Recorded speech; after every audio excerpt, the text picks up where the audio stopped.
Silence dans la cour, je vous prie. Silence. Vos gueules. Merci.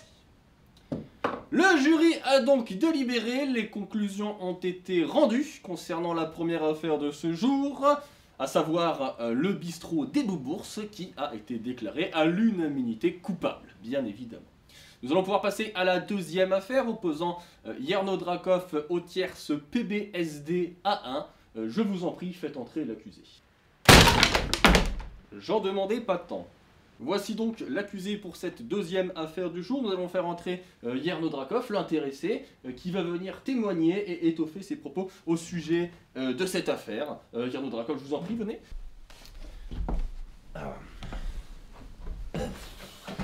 Je vous en prie, exprimez-vous. C'est de la merde. C'est tout ce que vous avez pour nous?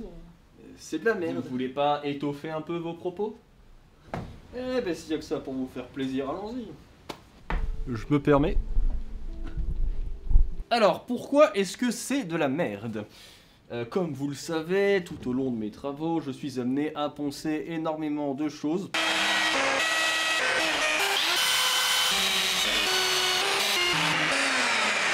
Pour différentes raisons, notamment la fabrication de nichoirs. Vous connaissez mes nichoirs? Ils sont beaux, hein. J'ai donc été amené à utiliser cette ponceuse un certain nombre de fois, qui m'a été fort utile et que j'ai attendu très longtemps, puisque ponceuse à bande pour pas trop cher, hein, 25 €, j'avais dû la payer. J'ai même tellement attendu et espéré l'arrivée des ponceuses à bande et le prix était tellement intéressant que j'en ai même pris une deuxième. Seulement, quand c'est trop intéressant...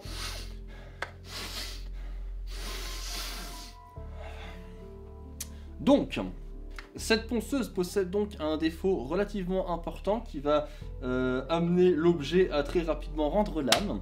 Je vous montre ça. Donc, nous avons notre ponceuse, sur laquelle il faudrait que je mette une feuille. Donc, nous avons notre ponceuse.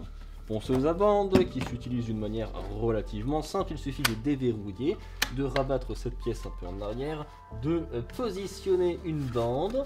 Voilà, aux dimensions standardisées, de rabattre le petit loquet afin de tendre la bande. Et ensuite, vous avez ici une petite vis qui permet d'équilibrer la bande pour pas qu'elle se balade. Seulement, le problème qu'on rencontre... Bon, j'ai pas utilisé énormément de ponceuses à bande au cours de mon existence, mais ce que je peux vous dire, c'est que celle-ci, la bande a tendance à partir sur le côté, peu importe que vous équilibriez ou non, puisque même si... dans le mode d'emploi, il est recommandé de ne pas appuyer, ce qui peut avoir tendance à déplacer la bande. On est forcément amené à un moment ou un autre à appuyer un petit peu quand on pense quelque chose, pas forcément énormément, mais c'est suffisant pour que la bande parte complètement sur le côté ici. Tu peux le faire. Voilà. Et quand ça arrive, bon ça c'est un petit grain, on est sur du 120, mais moi généralement je ponce au 33 ou au 80. Ça vous bouffe la ponceuse littéralement. Au début c'est un peu embêtant, mais vient un moment où à force que ça se produise, la ponceuse finit par ramasser assez cher jusqu'à ne plus pouvoir fonctionner. Je vous montre. Voilà, c'est ici. Vous pouvez voir que la ponceuse a été bouffée. Le moteur est là, hein, donc moi personnellement je pense que c'est pas forcément le truc le plus ingénieux qui ait été produit, mais ça finit par rendre l'âme. On peut essayer, hein, si on n'a pas peur de la mort, de la faire fonctionner un petit peu pour que je vous montre ce que ça a donné au bout du compte. Par contre, en plus de fumer pas mal. Wir brennen! Versucht es zu löschen! Motor kaputt! Wir können uns nicht mehr bewegen! Scheiße. Hein, parce que le moteur a fini par quasiment cramer. Il est possible que ça donne de la merde. Alors test. Voilà. 911, what is your emergency? I hear shots! Okay, ma'am, calm down. What kind of shots? Vient un moment où le moteur se met à chauffer et à fumer. Probablement lié au fait que la bande a fini par bouffer suffisamment à l'intérieur jusqu'à ce qu'il ne reste plus grand chose. Le problème aurait pu être très facilement résolu avec le simple ajout d'une bande de métal hein, pour empêcher la bande de partir sur le côté. Le sabot est fait en métal, cette pièce aussi, donc pourquoi ne pas mettre une petite pièce en métal sur le bord ici. D'ailleurs il y en a même une, mais bon c'est juste une vis. Mais ça suffit pas et je peux pas vraiment vous montrer, mais à l'intérieur de la ponceuse, il faudrait que je la démonte un jour, on trouve même quantité de débris. Je pense pas qu'on va le voir, mais à l'intérieur il y a du monde, des débris de bande, et il n'y a pas que cette partie là qui a été bouffée, il y a aussi si on regarde la ponceuse comme ça, toute la partie ici, parce que la bande elle bouge pas mal, qui a été bouffée. Pour titre de comparaison, enfin à titre de comparaison, donc j'ai cette ponceuse-ci qui est encore relativement intacte, parce que maintenant ce que je fais quand je l'utilise, c'est que je règle la bande pour qu'elle soit toujours au moins à ça, pour avoir le temps de réagir, parce que des fois la bande elle part sur le côté hyper vite, et ça bouffe la ponceuse, vous n'avez même pas le temps de le voir venir. Je vais vous montrer comment on équilibre avec la molette, et comment ça agit sur la bande.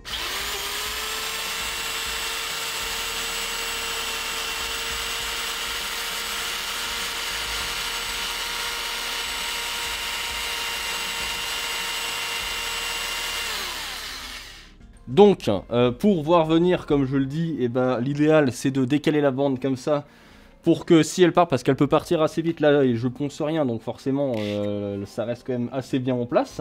D'ailleurs on a même vu, ça a même bouffé encore un peu de ponceuse ici et là, ce qui est quand même un peu dommage. Ou alors après, si vous n'avez pas envie qu'il y ait de la bande qui dépasse ici, vous découpez votre bande en deux, pour pouvoir la mettre au milieu en fait, sans que ça déborde ici. C'est ce qui s'est passé un peu avec cette bande là. Donc ça c'est la première bande qui est vendue avec la ponceuse, qui est même dessus il me semble, qui a été complètement bouffée sur le côté. Ça c'était le côté qui était à l'intérieur. Qu'un outil soit pas de très bonne facture quand il est pas trop cher, c'est pas un problème. Par contre que l'outil ait tendance à l'autodestruction, ça, même si c'est à la mode maintenant chez les gens, pour un outil c'est couillon. Donc on est sur un ponceuse jetable en fait, puisque bon très honnêtement je l'ai utilisé 2 ou 3 heures en cumulé, et ça suffit à la flinguer. Cette ponceuse-ci qui n'a pas encore subi le syndrome de la bande qui ponce dedans, malgré tout le moteur commence à présenter des signes de faiblesse. Donc la ponceuse PBSD 600A1 de chez Parkside, c'est de la merde. Bon, il n'y a pas à argumenter beaucoup plus dessus, puisque c'est le problème de cette ponceuse. C'est qu'elle se bouffe toute seule, autophagie, et que au bout d'un moment la bande elle progresse tellement à l'intérieur que ça vous bouffe le moteur.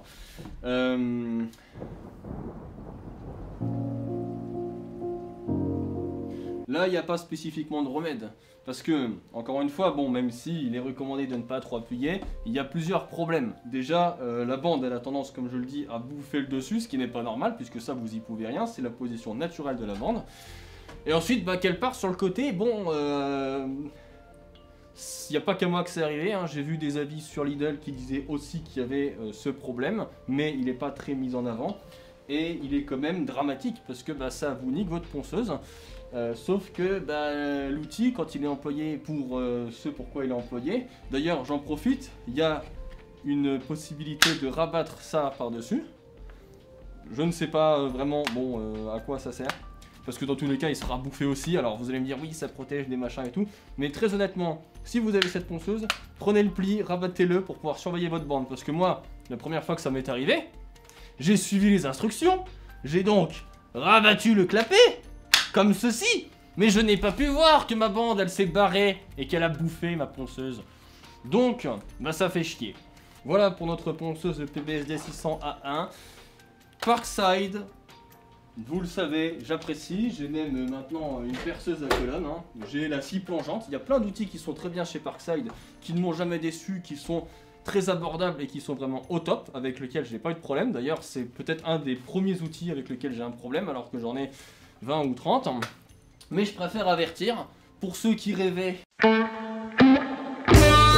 d'une ponceuse à bande abordable et avec une durabilité suffisante, hein, on va dire, parce que 3 heures c'est pas fameux, et bah allez voir ailleurs. Voilà. Parkside ils sont bien, mais ça c'est de la merde. Je déclare donc la ponceuse à vent Parkside coupable. Même pas d'obsolescence programmée, parce que là on peut pas parler d'obsolescence programmée. Juste c'est de la merde, voilà. Donc n'achetez pas, mettez vos sous dans autre chose. Très chers camarades, voilà pour le retour sur la ponceuse à usage unique, voire la ponceuse jetable de chez Parkside. Après, si vous avez un truc à poncer et qu'après ça vous encombre, ça peut être utile. Par contre, vous allez foutre 24 balles, d'autant que ça, 24 balles, c'est avec la promotion. Sans la promotion, on est aux alentours de 40, si c'est pas 50, je me demande si c'est pas 44. 44 balles pour ça? Non. Voilà. Bricolez en toute sécurité, je vous souhaite une bonne continuation et je vous dis à très bientôt sur une prochaine vidéo, ou sinon à la prochaine. Et là, j'essaie de sortir en faisant genre qu'il y a de la place alors que pas du tout.